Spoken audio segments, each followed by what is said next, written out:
So it's interesting. Yeah.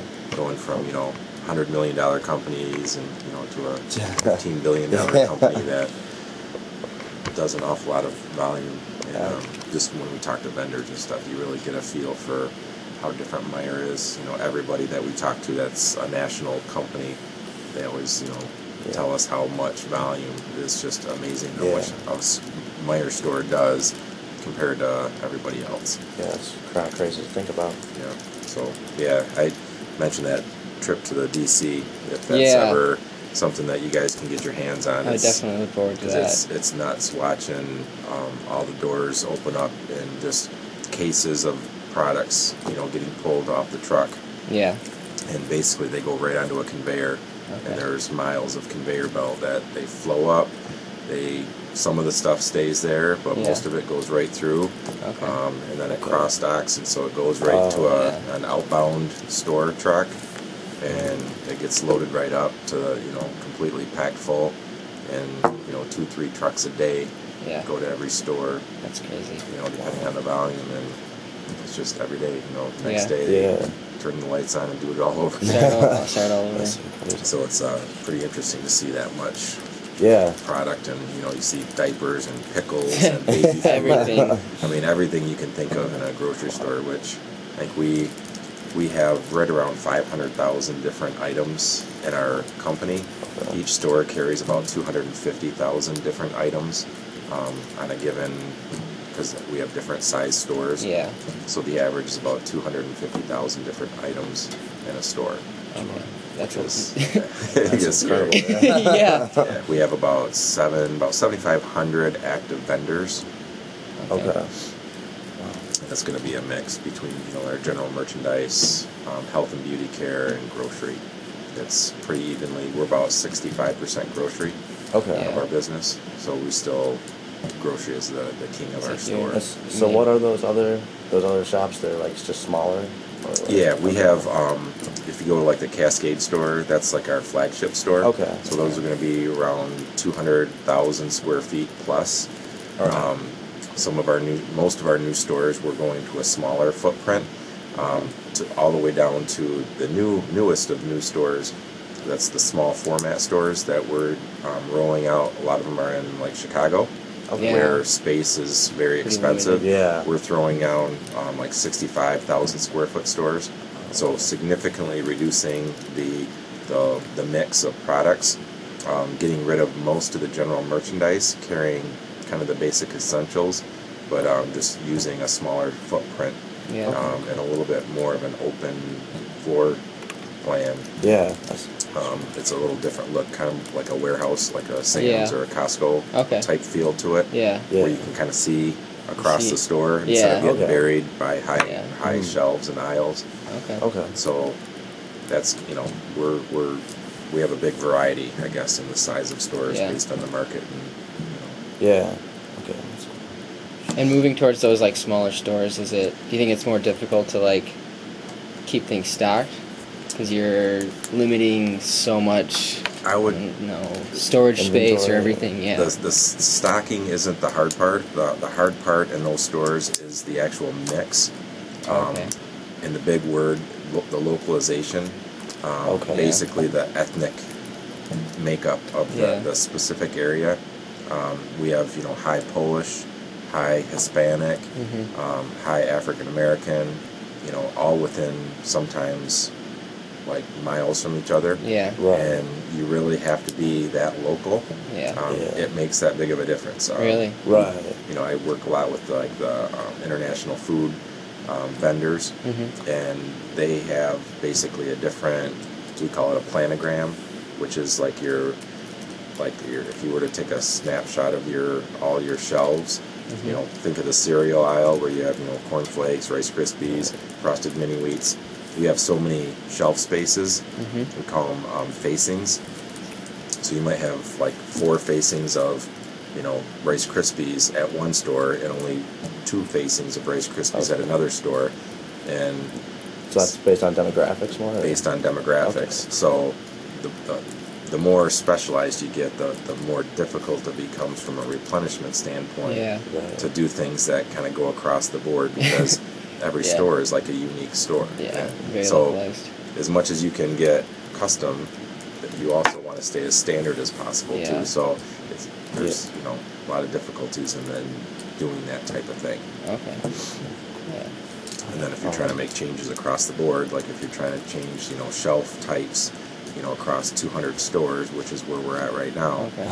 you know, it makes it difficult Yeah. because, okay, this one will fit in these 33 stores, but then for these 26 stores, we have to do it this way, Right. and then we can't forget about these, you know, 37 stores that are done this Yeah. special way that won't work. Yeah. So it, you know, complexity, you know, Right. has its advantages and disadvantages. So. Okay. You guys want to burn through any other questions, or do you want to go through this first? There's a lot of content in here. Yeah, we can go through this first. I actually started working on this, and I was like, "Holy cow!" It's like writing another paper. But it was good. It was good to be. Yeah, able to this go is through. this will be definitely helpful to look at. Yeah. All right, so I'll just go through these then, and, Okay. and hopefully explain things. Yeah. Any questions? Stop me. I won't be offended. Okay. If I start losing you, if I throw out a term. I'll interchange DC and DF a lot, distribution center and distribution facility. Okay. Meijer uses distribution facility a lot. Yeah. Basically, because we do replenishment out of our distribution facilities. Okay. So we consider a distribution facility an intelligent warehouse, where it's actually has its own replenishment system, where we do like min-max, you know, on min-max on the shelves in Yeah. the DC. So we replenish out of that inventory. As we're replenishing to the stores, our shelf inventory at our warehouse will go down, and we'll replenish out of there. Okay. Other places we replenish off the store shelves. Okay. And I'll get into all the details about that, but that's one of the big ones that I always interchange, and it can confuse people. Okay. Yeah. I try to use DC when I talk to outside people, Yeah. so that they don't Okay. get confused, but I'll throw that out there. Okay. Anything else, just stop me and let me know. How does product flow through the pipeline? Who are the people, companies involved? And what does the supply chain look like? So Meijer, because of our velocity and our volume that we do, we have a fairly complex way of flowing product. We use many different methods. We are constantly doing analysis to see what is the best method, even going from a particular vendor, maybe seasonality. So during certain seasons, we might go directly to the store, and then off season, we would go through the DCs, like garden center, like fertilizers and stuff that we would carry heavy in the spring and summer. Those would be direct store deliveries. And then once the heavy season's over with, towards the end of the summer, we might have, you know, full trucks going to the DC, and then they would stock the shelves, and then we would replenish through there. So we get, you know, down to that level with planning how we flow products. So that's constantly being analyzed all year long. Yeah. Okay. Around all the desks. So we do direct store delivery.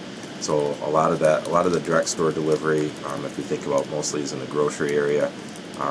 When you have like a Coke, Pepsi, Frito, Kellogg's, Nabisco, snack foods, the high volume, high turnover, we have those vendors actually deliver directly to the store. Sara Lee, a lot of, you know, all of our bread, dairy, milk, a lot of that stuff will flow directly to our stores. It just doesn't make sense, especially when you have a lot of, like in pop, and you have beer where you have a lot of local distributors. Right. Yeah. That model doesn't make sense for all those local people to ship to. We have 3 main DC campuses.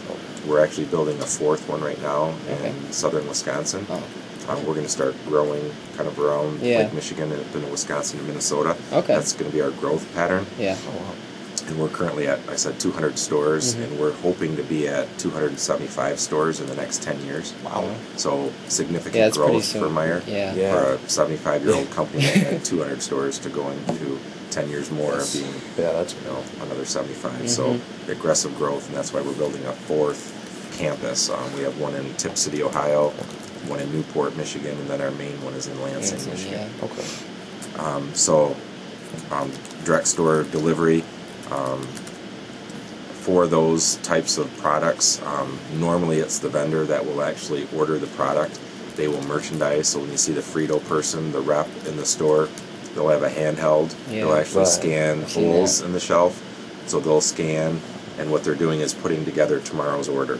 Okay. They're in our, like Frito is in our store 6 days a week, Oh, wow. at every store.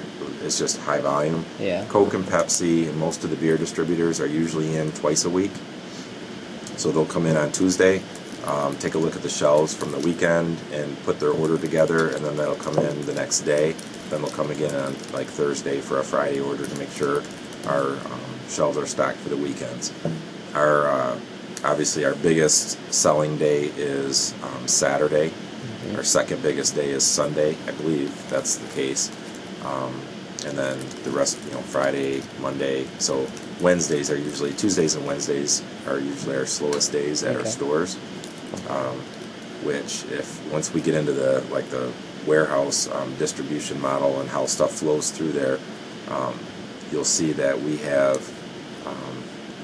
the same spike as far as the volume through our DC. So Wednesday is our biggest volume day. Yeah. Because that's compensating for Saturday's sales. Mm-hmm. So it all just backs up. Yeah. So when we get into some of the challenges, I don't think I wrote this down, but one of the biggest challenges you'll want to make sure you understand is that our DC has a level loaded capacity model.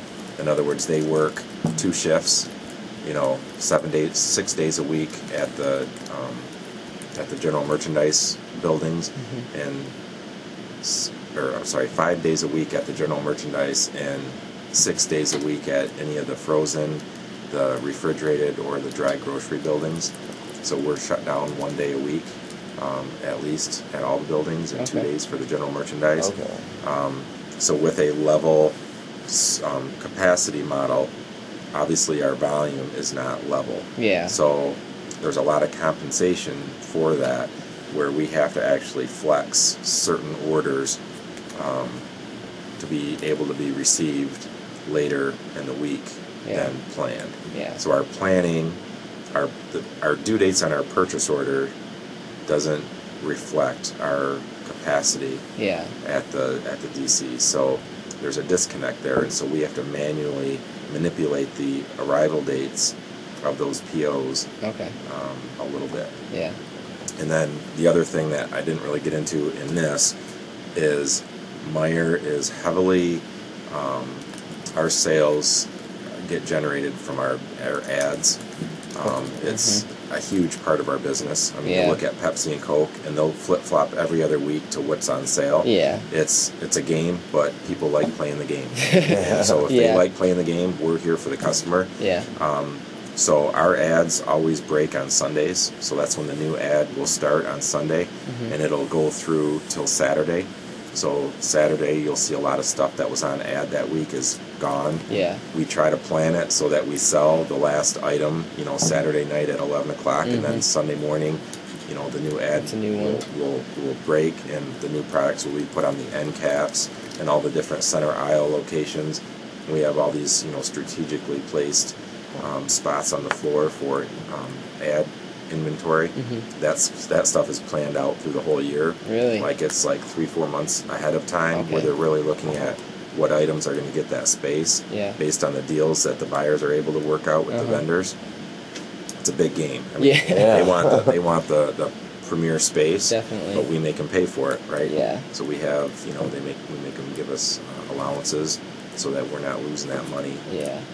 We don't want to do that. So it's crazy. It's a whole that's a whole other conversation. Yeah, I would imagine. How they handle it. So, but from a supply chain standpoint, it really puts a spike in how Yeah. product has to flow. We have to have those ads. We have those printed flyers. We have advertising on Yeah. TVs. It's everywhere. That's everywhere. So Yeah. that product has a premium on the cost that it costs to put that on the shelf. So flowing that product, we have to make sure that stuff is there. It has to be in the store by Friday or Saturday morning at the latest, because it's going to go in the back room, and then they have to prep it, and then they have to put it out on the shelves, probably starting Saturday night for Sunday morning when that ad breaks. Yeah. It's got to be there. Yeah. Yeah. And from a supply chain, you get Coke that'll tell you that their apple juice or their orange juice is what, kaboom, and they don't have any. Yeah. So now you're scrambling, calling the competitor, saying, "Hey, you got any extra product? We'll replace it." Just for the space, they don't get the advertising. Yeah. So all that kind of stuff can happen at the last minute. So the plan is very crucial, and making sure that stuff is there. But stuff happens. Everybody knows that. So you got to be flexible. You got to be prepared. So we got a lot of vendors flowing direct store delivery. And then the DC is where a bulk of our product flows. We went away from a lot of store deliveries from our vendors probably 6-7 years ago. Really made a big effort to leave only the ones that really made sense. So anything and everything that we could flow through our DCs, we did that. Okay. And we've got fairly complicated models for flowing product through the DCs. Most of it, in general, is going to be based on volume. Some of it's based on the capabilities of the vendors, but we basically have 3 major ways of flowing products through the DC. The first one is going to be cross-dock, and that would be where either the vendor, which we have cases where the vendor does the ordering, or Meijer does the ordering, and we'll build store-specific pallets or store-specific boxes. If you think of like L'Oreal makeup, a lot of small, tiny brushes and pencils and nail polish. You'll get all these, a high mix of products, very small. And so we might be ordering, there might be 2,000 different items that we're ordering from. Each store might get a different 250. Like, it's just crazy. So what they'll do is they'll create a store-specific box. They'll pack it all in the box and put a label on it that indicates it's for a specific store. So when that box comes in, they scan that label, and it knows what store to go to, so that'll flow right to that store truck, and we don't even touch it. Okay. So that's cross-dock. That's the first way. It's a store-specific container, so it could be a full pallet, because we do have like some food vendors that send us store-specific pallets of like our international food vendor that has salsa, tortilla chips, kosher, pickles, create all kinds of weird, crazy ethnic foods, and every store is going to be different. So they build a whole pallet with one of those labels, and then we scan it, and it cross-docks. So it goes right to the store truck. The other type is flow-through, where you might have a whole pallet of pickles, right? So you got a whole pallet full of pickles, and we might be getting in 50 pallets of pickles, right? So you get 1,000 boxes or cases of pickles, and we would basically take those 1,000 cases, and then our planner, who is planning the inventory levels at each of the stores, would actually, they utilize a tool that will, it's Arthur Allocations, that will actually allocate. It'll say, okay, based on what my store's inventory is, if this is what my inventory is, I know what my forecast is going to be. I have 1,000 boxes to distribute between my 200 stores. This is how I want to do it. So high volume store will get 3 cases. Low volume store might get 0 because their shelves are full. Others, this one might get 2. This one's getting 1, 2, 3, 1, 2, 4, 3. It'll allocate all of those 1,000 boxes until they're gone. Then what happens is when they have those pallets of pickles on the truck, they're bringing them off. They're putting a label on them indicating that it's a case of pickles.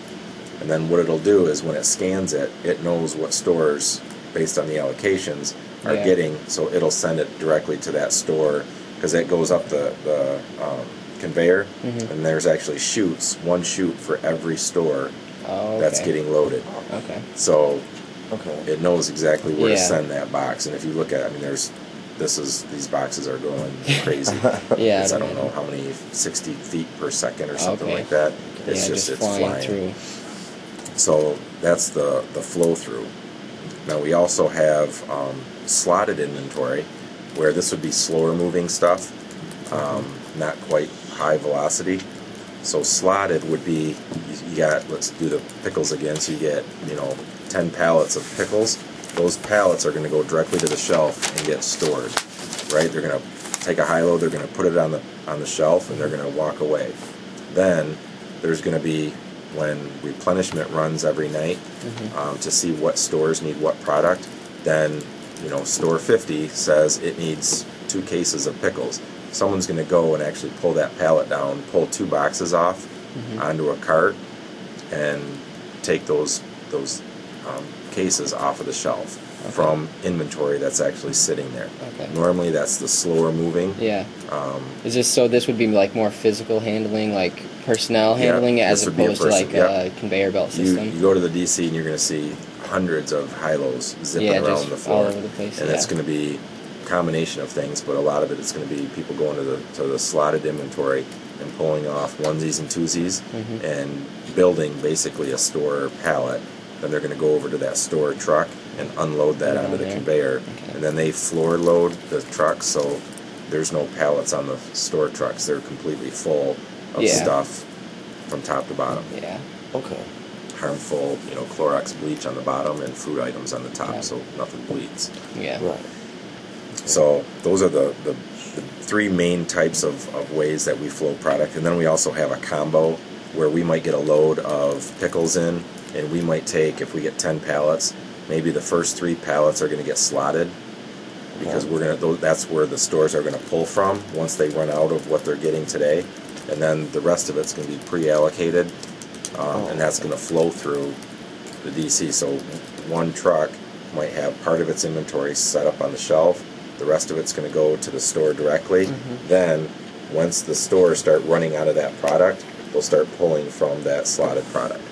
Right? So that way everybody doesn't have to get too much inventory. Biggest thing is you got to keep our back rooms with minimal inventory.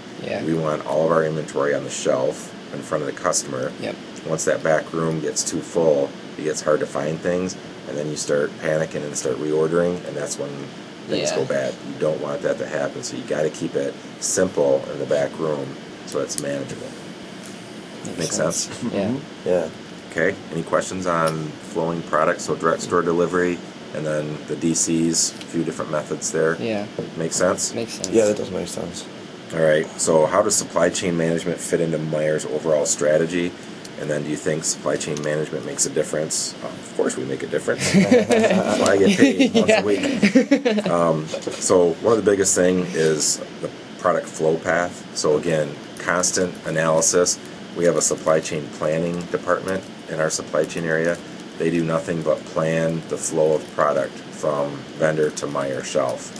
So again, constantly looking to see what is the most efficient method.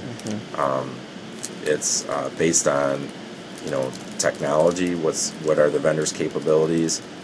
What is our DC constraints? You know, do we have open capacity? So maybe it makes sense to start grabbing some things that are going directly to store to our DCs, or it might be over capacity, so it might be we need to get stuff out and maybe start cross-stocking things, because if you cross-stock you don't have to worry about shelf space.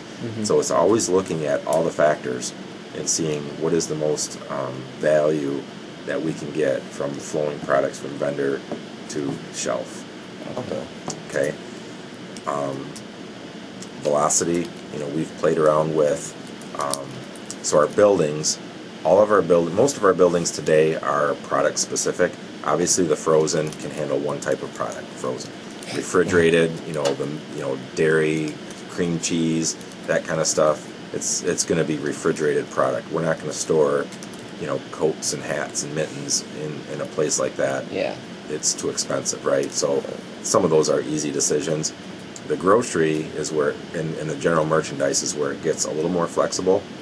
Where, like our health and beauty care, lotions, shampoos, conditioners, makeup, all that kind of stuff used to flow through our general merchandise buildings, but we realized that our general merchandise as a whole is slower moving. Traditionally, like if you think of car speakers and stereos and some of these things that, air compressors, we don't sell a ton of those. I mean, not selling out, not like Cheerios.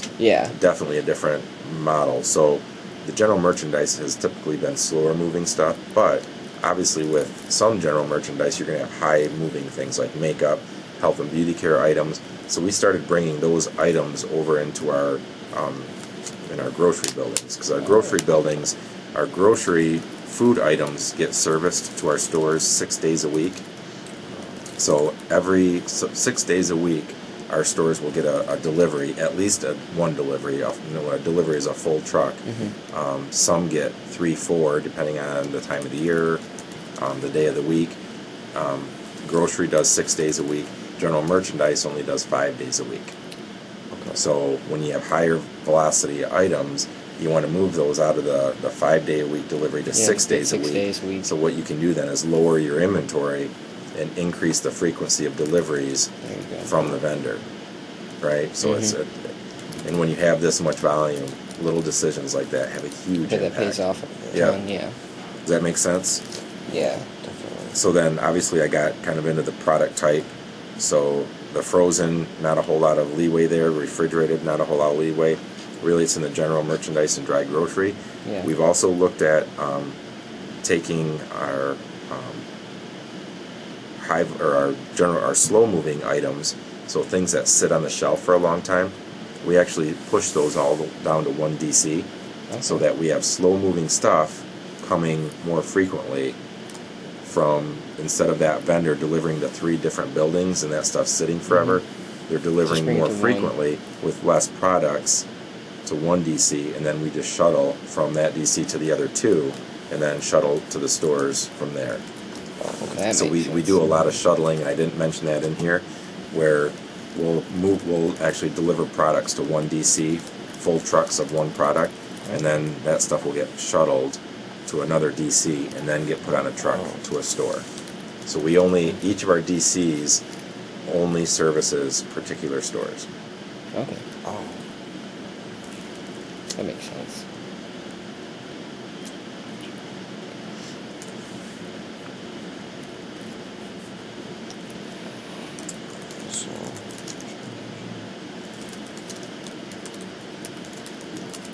So then, kind of, getting past the product types, then we get into how else do we get involved in our strategy. So a new department that we created probably 3 years ago is our network planning department, which falls in our supply chain area, our area. So just so you know, our supply chain is split. We obviously logistics works kind of on their own. Yeah. Distribution works on their own, and then you have what we call supply chain strategies and services, which is going to be vendor management, and that's my area.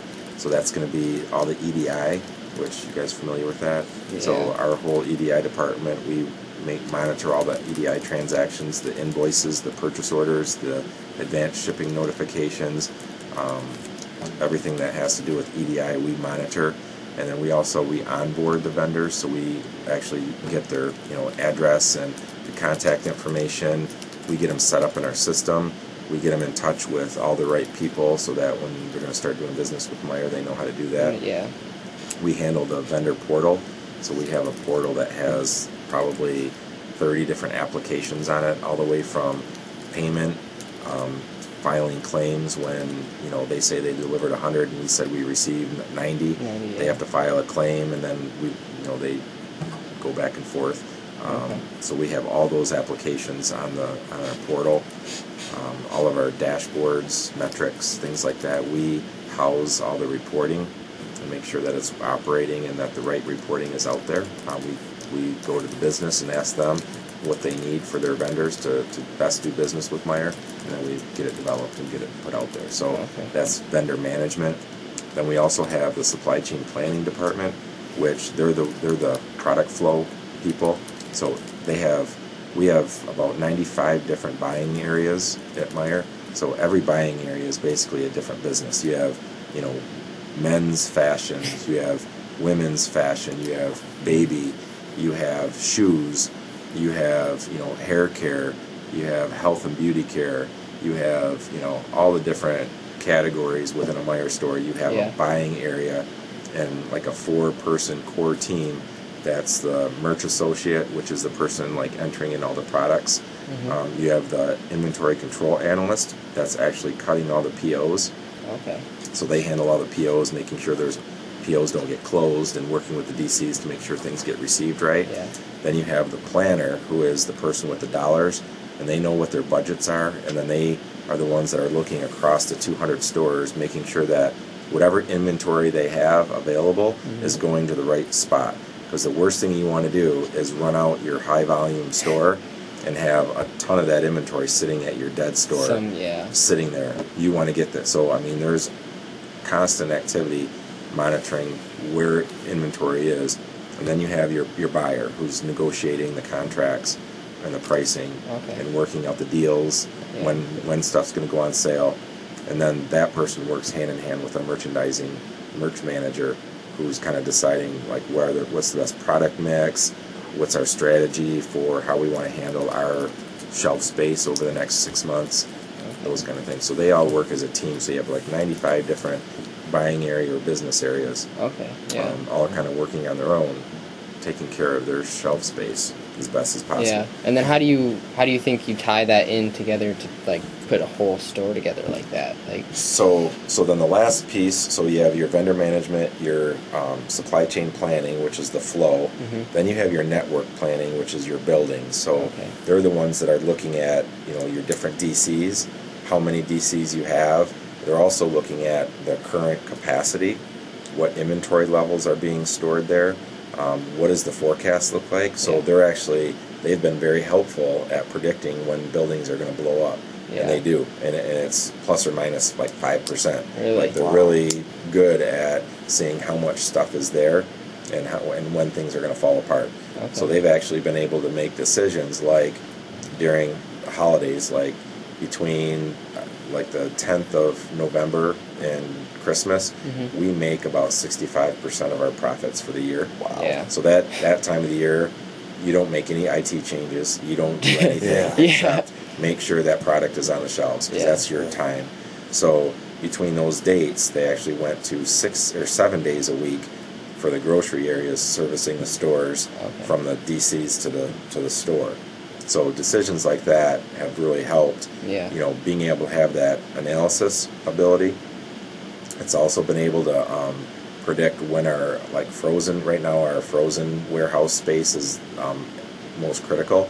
We're basically at capacity, and we keep growing our business. Our stores do more and more business. We've been on a constant trend of doing more same store sales year over year. We've been very lucky. Other competitors have not been. We've been pulling market share, so we're doing more volume out of those stores. So obviously our space is very critical. So they were able to tell when we needed to have a new DC built. Plus it kind of fit into our growth plan. So they're building a new huge DC campus in southern Wisconsin right now. So the network capacity department has been very critical at monitoring our current space and determining when decisions have to be made, so they can tell when they should be pulling products out and maybe going store direct or cross-docking instead of slotting, deciding whether they should hold inventory like seasonal stuff like lawn furniture. So at the end of the summer, you're going to do your sales and everything, and you don't want to get killed. So there's a decision: do you mark that stuff down to the point where you can't afford to not buy it, so it'll be gone, gets out of there. Or do you say, you know what, we've got space available, let's mark off X amount of square feet and let's keep it, and then we'll sell it next year at full price. So you're always making those decisions. Our supply chain planning is also looking at forward buys. The biggest one is frozen turkeys. So turkeys, obviously Thanksgiving comes, everybody wants a turkey. We sell hundreds of thousands of turkeys. It's nuts. One of the things that they had to do is they had to figure there's this game that the turkey growers, they grow turkeys, or turkey producers. Yeah. The further away from Thanksgiving they get, the less expensive the turkey will be. So we actually start our buying of our Thanksgiving turkeys like in May time frame. And one of the things that we had to realize is that we don't have frozen storage space. It's expensive, right? To run a frozen. So we actually had to look at the cost of bringing in those turkeys early. And obviously you start from ground zero, which is Thanksgiving Day, and work backwards, and it gets less expensive every week, and their price models are based on that, right? Because they have the same issues. They can only produce turkeys so fast, so they need to start doing that early. So then they start, freezing those, and then the sooner you take ownership of those, the less expensive it'll be, but the more expensive to store. So they run these models, and they run Excel spreadsheets and calculations to see the cost discount on the purchase price versus the storage cost. So they looked at our own buildings and then also using outside storage, and basically they worked it out where they can nail down to the, they buy X 100,000 in this month, X here, and it ramps up to the, and then you have to have some leeway built in because you don't know how sales are going to be. Like 3 years in a row, they basically undercut their forecast, and then we ended up overselling and running out of turkeys, which that's like, don't do that ever. Because then when you want to buy turkeys the week before Thanksgiving, they're going to say, okay, guess how much it's going to be. Because it's better for you to overpay and lose money than to lose that customer, right? Because that person's not buying just a turkey; they're buying buying the whole meal, everything. So you don't want to mess with missing sales and losing customers, which is the worst. So they do a lot of that kind of planning stuff. So I'll try to hustle through some of this. So tying it all together. Basically, you've got the 95 different buying areas working together, but then you've got departments like us who look at the company as a whole, network planning, supply chain planning, where they might focus on a whole section, like they might be grocery, or they might be health and beauty care. So they're looking across 15, 16, 20 different buying areas and making sure that all of their products as a whole are flowing in the most economical fashion. So that's how you do it, is you have reporting that doesn't look specifically at product area. It's more looking at generic, so that you can kind of see where your inefficiencies are. Okay. That's the key, is to have different sets of eyes that are looking at it from different angles. Different angles, yeah. Make sense?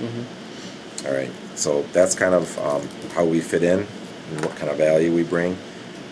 Type of competitive advantage. Obviously, with our cost, volume we're the highest volume per store than almost any chain. I know, like in Meijer Market, we usually kill Walmart. Outside, it might be comparable. I think Walmart volume might be a little bit bigger outside of the Meijer area. So if you go into Lincoln, Nebraska, their Walmart may do higher per store volume than a Meijer, but once you get into our area, we really do a good job. So supply chain, where we get costs out of there, obviously our cross-stocking has been the biggest thing. Being able to flow a ton of inventory with being able to carry minimal inventory has been key. One of the biggest things, I mentioned the second one, complex replenishment models. We had a legacy homegrown, I guess, ERP system, if you want to call it that. It's old, 30 years old, whatever.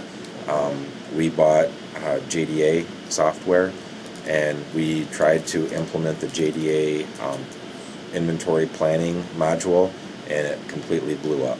It was not capable of handling the volume of transactions.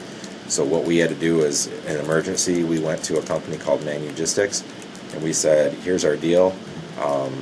The only way we can do this is we want JDA to buy Manugistics, and then we would develop custom things for Meijer to make this all work. And everybody said, you know what, this makes sense, it's big enough.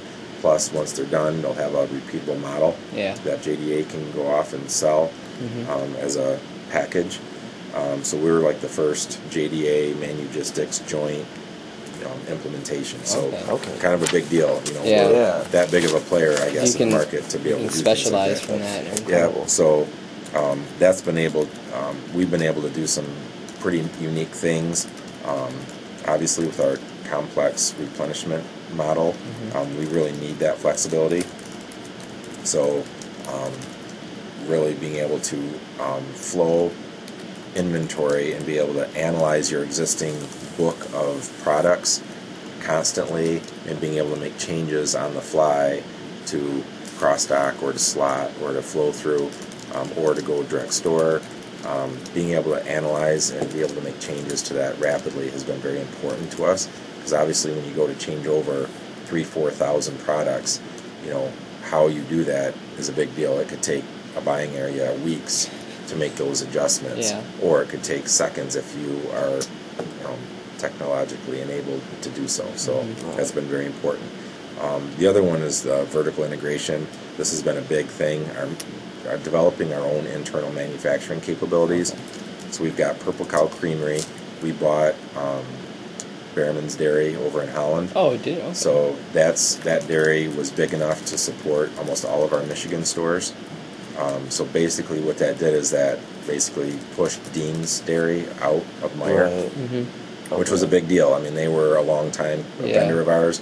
Families knew each other very well. Some of those decisions, when you have a family-run company, you know, it's a lot more than dollars and cents. There's people involved in relationships. So, but being able to basically buy and fully utilize all the capacity of a whole creamery. If you're taking 3-4 cents off of every gallon of milk sold, and you're selling millions of gallons of milk a week throughout your chain, those dollars add up huge.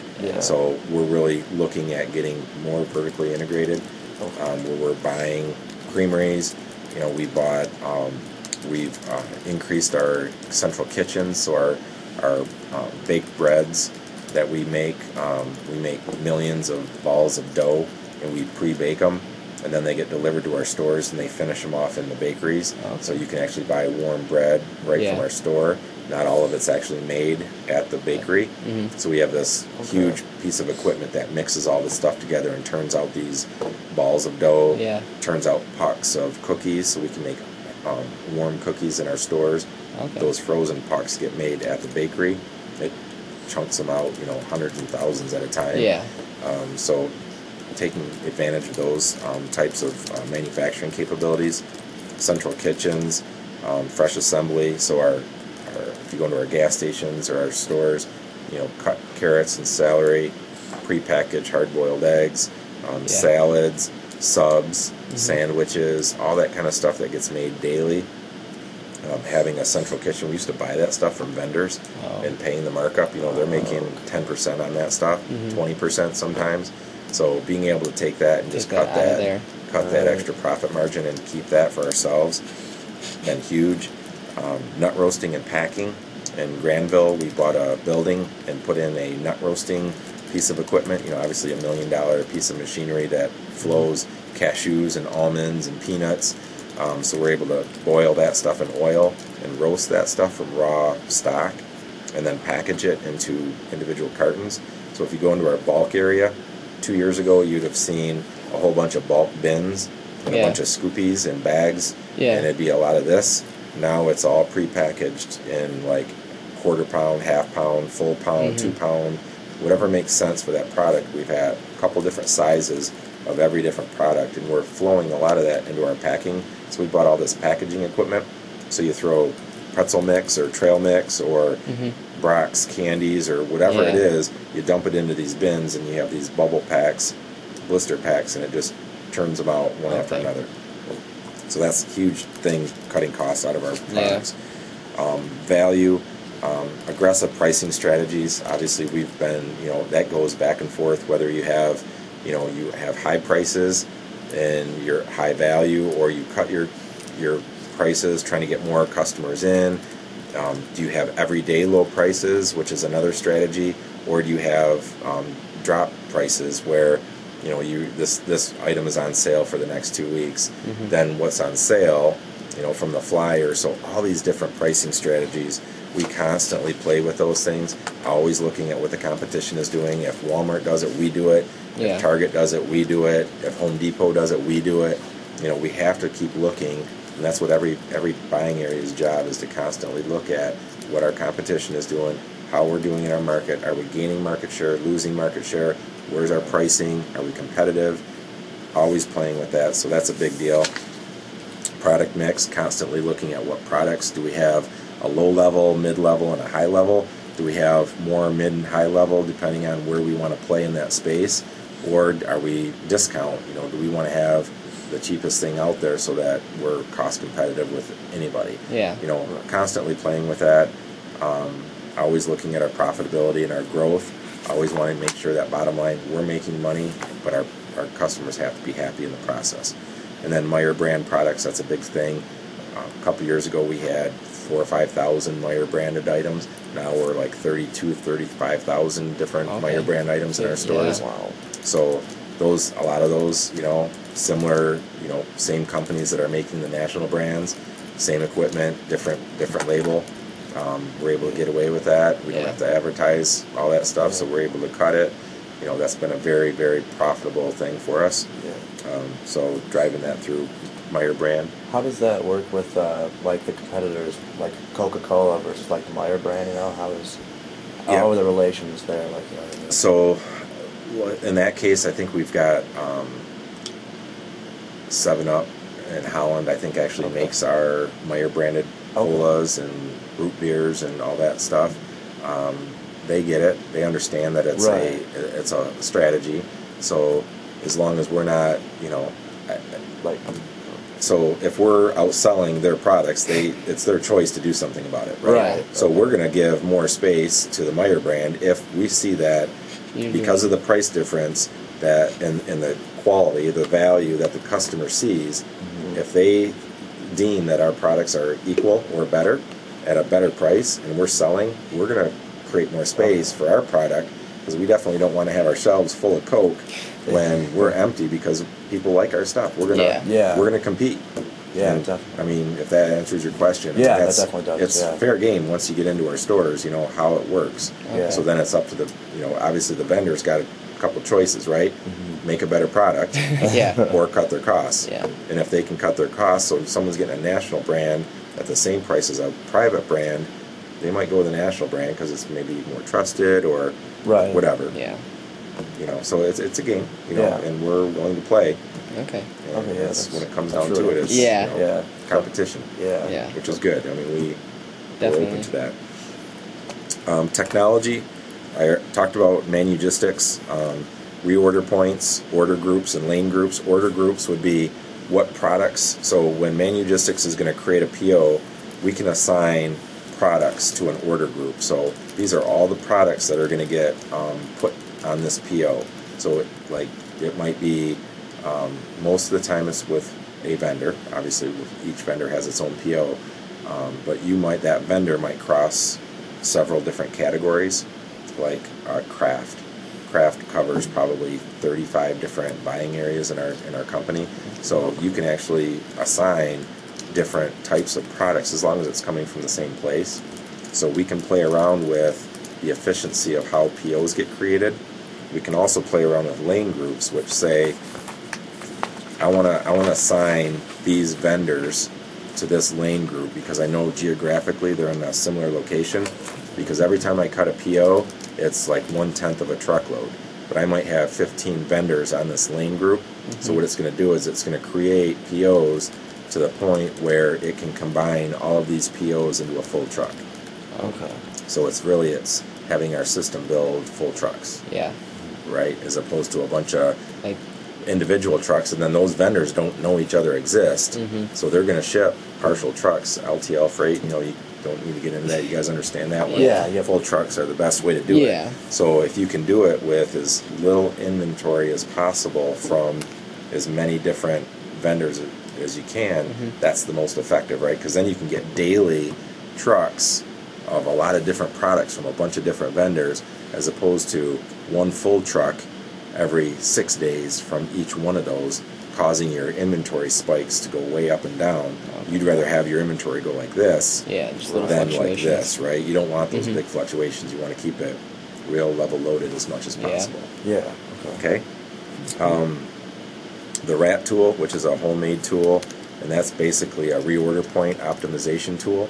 So that's throughout the year they can run the RAT tool, and it'll tell you based on your current forecast, based on historical sales, based on seasonality factors, based on trends, here's how much of this product you should be ordering. Right now you're ordering full pallets at a time. Really, this has gone down so much that you should be really ordering 2 layers of a pallet. So 8 cases is the most you should be ordering at any given time of that particular product. So it'll tell you, and then, because what happens is then you make those decisions, then you go into Manugistics and change your order parameters to, instead of 48 cases, it's now 24 cases because you're going to order half pallets. Well, that might be, think of cream of mushroom soup. So that might be in July when cream of mushroom soup, nobody's buying that, right? Yeah. I mean, it's casseroles in the wintertime is when you buy cream of mushroom soup, or back to school. Then all of a sudden back to school starts hitting, and all of a sudden people are buying soup left and right. So then if you don't go back and change those parameters, so if you think of all those products, you got to have tools that'll tell you which products are at risk. So the RAT tool is good for running categories at a time and taking a look at what the reorder points are and what the reorder quantities are, making sure that you're ordering most economic order quantities possible. So the RAT tool, the I2 network planning tool, that's more like the network planning. So again, that's how full are your buildings going to be, when do you need a new frozen warehouse, that kind of thing. So you plug in all this information, all the product size, dimensions, and what's flowing through, what's cross-docking, what's getting slotted. All those factors go into this I2 planning tool. It's I don't know if it's an IBM tool, but it helps you analyze from a building capacity. Are you flowing things the right way? What are your looking at different scenario analysis type things? So it really is a very powerful tool. Barcelona, which is our forecasting, we send our information, our sales data, that goes actually to Barcelona, Spain. They have these 400 line algorithms that tell us exactly how many boxes of Cheerios we need to order. So very complex, don't even want to get into that. Lean logistics, that's in our logistics area.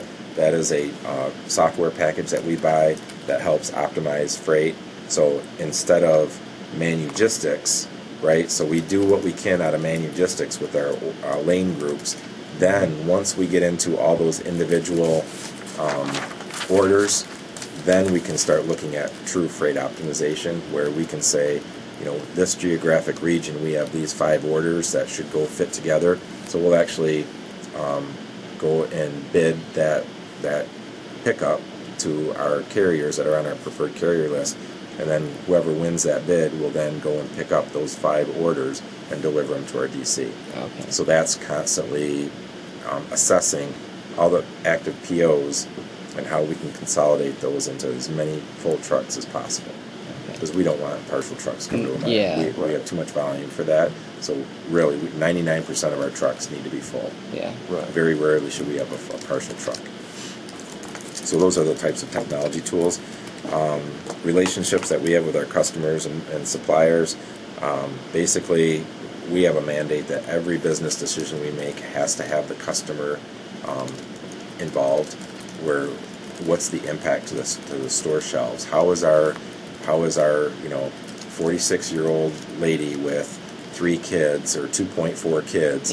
How is that shopper going to be impacted by this decision? Everything has to be driven based on that. You can't do anything that's in the best interest of the DC if it basically screws over the shopper. If they're going to have too much stuff, too little stuff, it can't have an impact. Community-driven, family-oriented, collaborative. We do a lot of collaboration with our vendors. We have a tiered approach. We have team-to-team vendors, which are basically our top 10 vendors: Procter & Gamble, Coke, Pepsi, Quaker, which is Frito-Lay, also connected to Pepsi, Kraft, Mondelez, which is Nabisco, Kellogg's, General Mills. Those are our big team-to-team.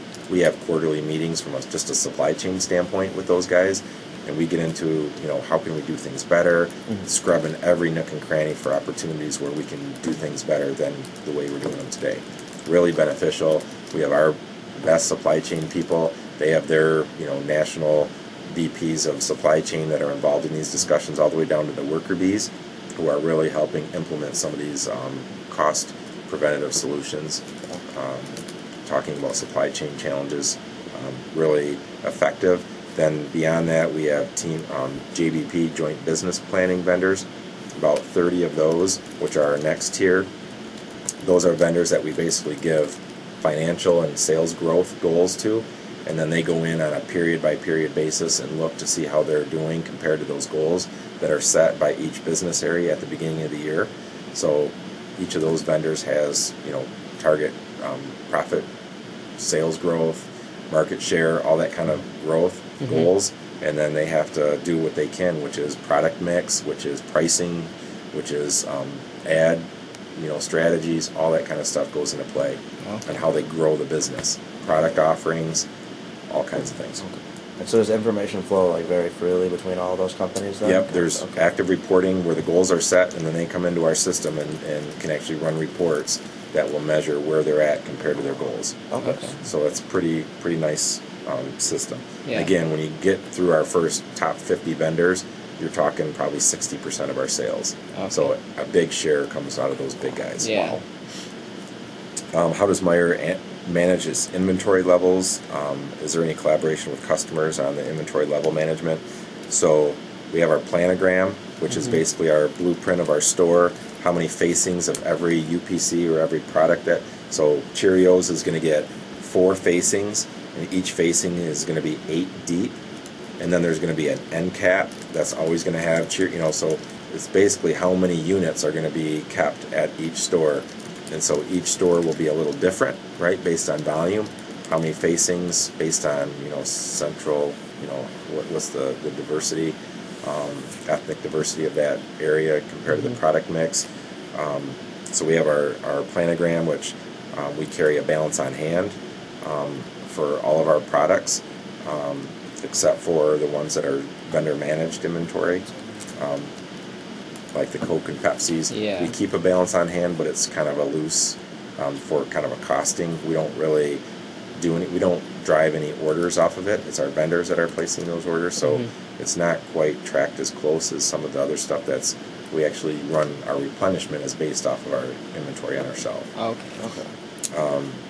We have a whole process where people at the store, every department, will pick up a handheld, and it'll tell them which items they need to go inventory every single day. So we turn our grocery items over at least twice a year, and then if they ever go negative, that's automatically flagged for an inventory.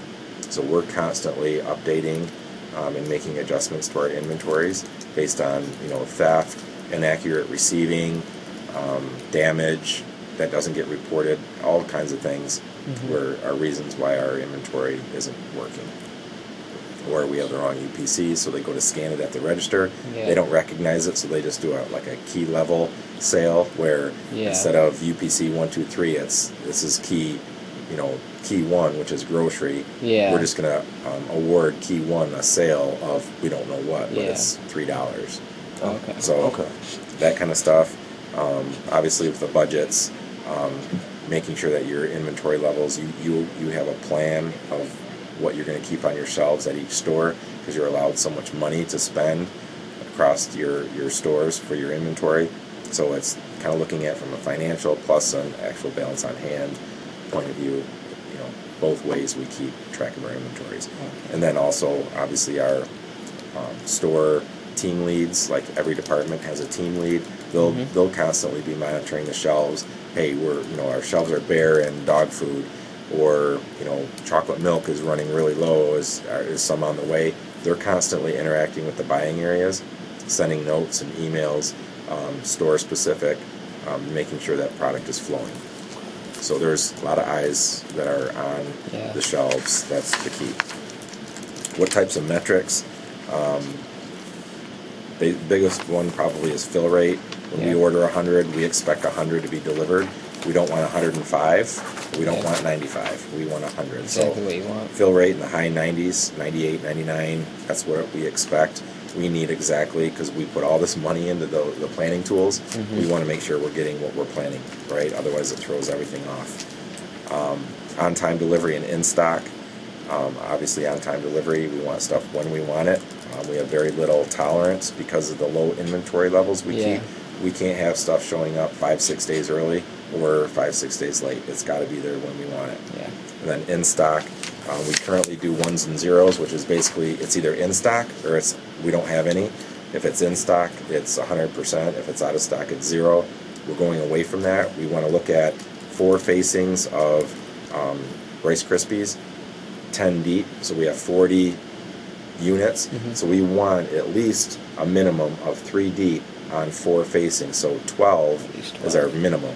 So 12 is actually our in-stock level. So if we go to 11, we are now 11 out of 12 are in stock, so whatever that math works out to be, that's our in-stock level. We don't measure it by it's either there or it's not, because if our customer comes to 4 shelf spaces of Rice Krispies and they see 3 boxes, that's a bad sign. Even though they only want 1, conceptually, they look at our shelves and say, Meijer is not very well stocked for me to buy this item. That's what happens behind the scenes. So we want 4 facings, 3 deep of that product. That's important to us. So that's why we're going away from 1s and 0s, going to minimum shelf. Lead time issues, I'll kind of blow through that. Not really. We're constantly trying to eat into our lead times, minimizing those as much as possible, combining our order groups, combining vendor numbers. Sometimes, like Kellogg's might have several vendor numbers. We'll combine those vendor numbers. Our old system, you had to have a separate vendor number by buyer. Our new system is more flexible. It allows you to have one vendor number, and then all the buyers can buy off of that. So increased complexity in our back-end system allows us the ability to do things like that. So really, anytime we can take a day out of the inventory or a day out of the process, it's huge for us. So we're constantly battling that. We really don't have huge issues. The bullwhip effect, I'll just say that we've taken out the opportunity by minimizing what we keep on the shelf, keeping our back rooms as thin as possible, and by cross-stocking as much of stuff as humanly possible. If we have a bullwhip, it's going to be seen in the store immediately, because that stuff's going to flow right to the shelf, and there's not going to be space for it, so it's going to go in the back room, and the back room people are going to complain. So really, by just minimizing where you can store stuff, and by keeping really good track of what you have in the whole pipeline, prevents the bullwhip from really happening. And if it does, there's visibility, people notice it, and something's done about it to prevent it. Either you return stuff or you put it on sale to get rid of it on the front end. So really a lot of work. It's really all these systems that we've talked about are in place to prevent that, so that we're not constantly growing our inventory. We just don't. Our whole supply chain is built around getting it right to the shelf. As little inventory as possible. Exactly. Any challenges, supply chain partners, biggest thing, data integrity. When we try to get into the I2 network planning tool, trying to plan our frozen warehouse space. Most of our frozen stuff was provided by our direct store delivery vendors.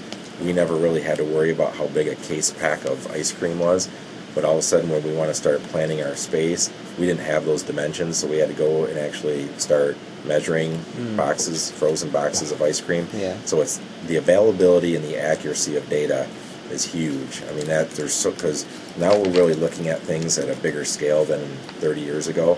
Before, you were really only looking at that shelf. Now you're looking at an entire network and making major decisions on how you're flowing product based on the information. So the data is just huge and critical. Legacy technologies, some of these hand-built technologies we still run with our distribution center, we're realizing the pain, because our distribution now is our weak spot. Our replenishment is strong, but now our distribution has to catch up to be able to be as flexible.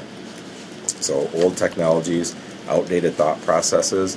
When you build an entire network based on old models, and then you're trying to update it with technology that's very rapid and very flexible, you get a little bit of butting of the head, and it doesn't mix well. So it's getting the technologies, catching those up, and then also getting thought processes. So silo thinking. I'm only distribution, I'm only worried about myself. As long as it's good for me, it's good for me. Now it's, if it's good for me but bad for the customer, that's bad for Meijer. So those thought processes we're still struggling with, but getting better at realizing that we can't think that way anymore. And then 3 innovations that help us move towards a more flexible supply chain. Biggest one, I think, is the cross-docking, really going to that concept, getting away from store deliveries where it's a very slow, one store at a time, partial trucks, small amounts of product going to 200 different stores. Now it's full trucks, big volumes going through 3 different locations right now, 4 in the future. But flowing that stuff to the store that same day, really, I mean, it added maybe 12 hours of time to get stuff to the shelves, which really is not that big of a deal, as long as you're flowing. Flexible management, willing to make rapid changes and drastic changes, so willing to flow high velocity items through grocery buildings, allowing slow moving products to be all located at a one DC and then shuttling, willing to break down some of those old relationships with vendors, thinking things differently, building your own manufacturing capabilities, those types of things, just being open and being able to drive those types of changes are huge.